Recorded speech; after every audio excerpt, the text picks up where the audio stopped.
It's a problem that has existed long before the pandemic started.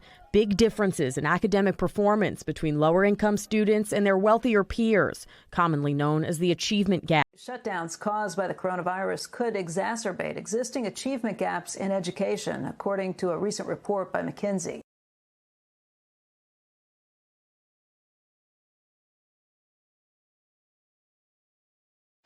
In the beginning, I was quite overwhelmed.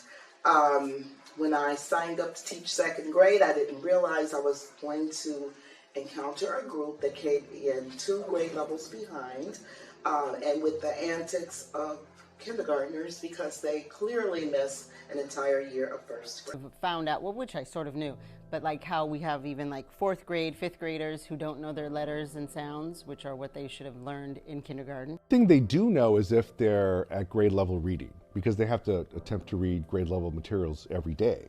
So in their minds, they've already decided whether they're good readers or not.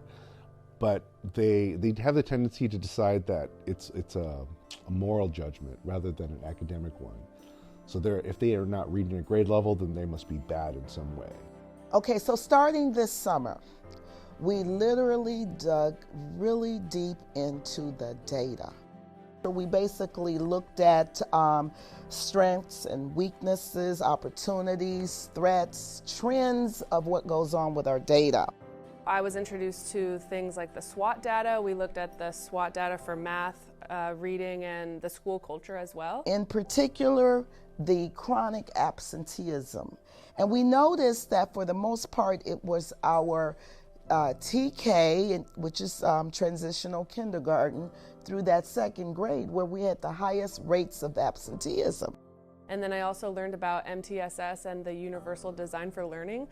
And I loved it. It was really overwhelming, honestly, just like a lot of new information coming to me at once. But I really loved it because it gave me like a clear overview of where this school was before I was about to enter it for the first time. I wasn't here for the first parts of that. I came in like December, so I missed a lot of the beginnings. But I was here for the choosing of the grade level focus standards.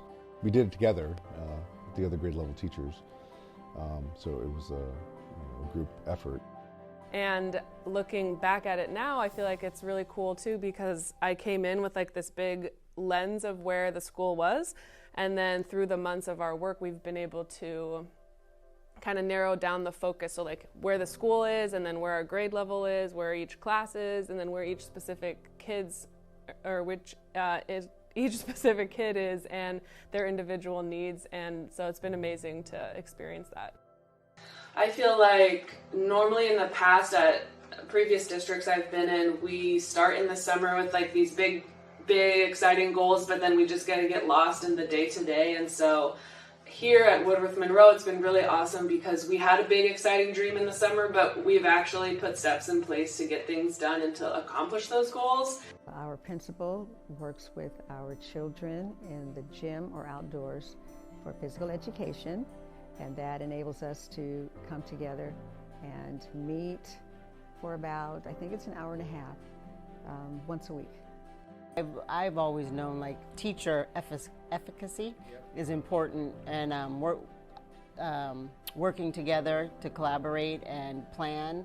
I like getting together. I mean, we don't see each other very often.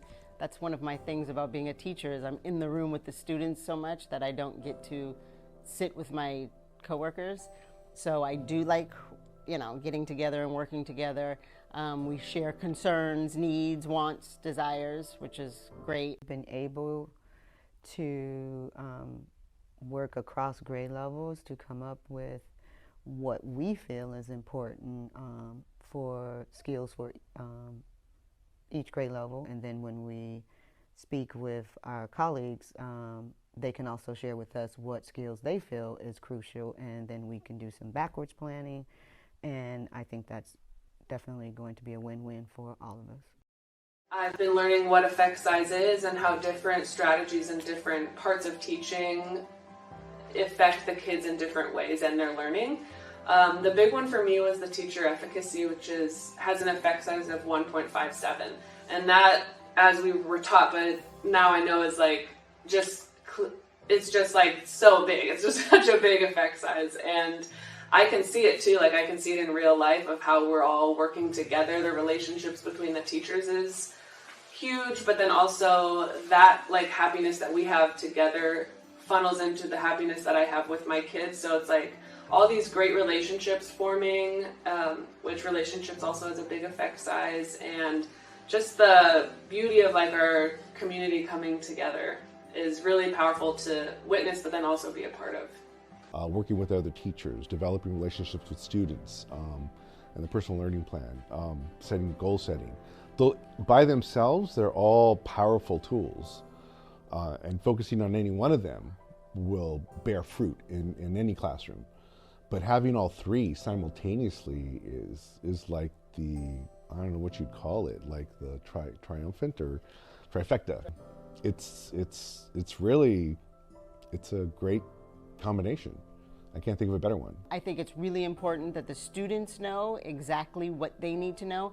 And I do like how we're making the grid with the colors, because and I don't know if I'm supposed to, but I'm going to, once you reach all green or something like that, there'll be a treat, a surprise, you know what I mean? So it gives them something to specifically work towards. Now the student is saying, based upon my results, based upon my goals that I have to look at every day, this is what I need to do. So it gives that student that tool to have ownership of their learning, and I think it's fabulous because now that we're going to get the families involved, they know what to do and what they need to do to help their child progress.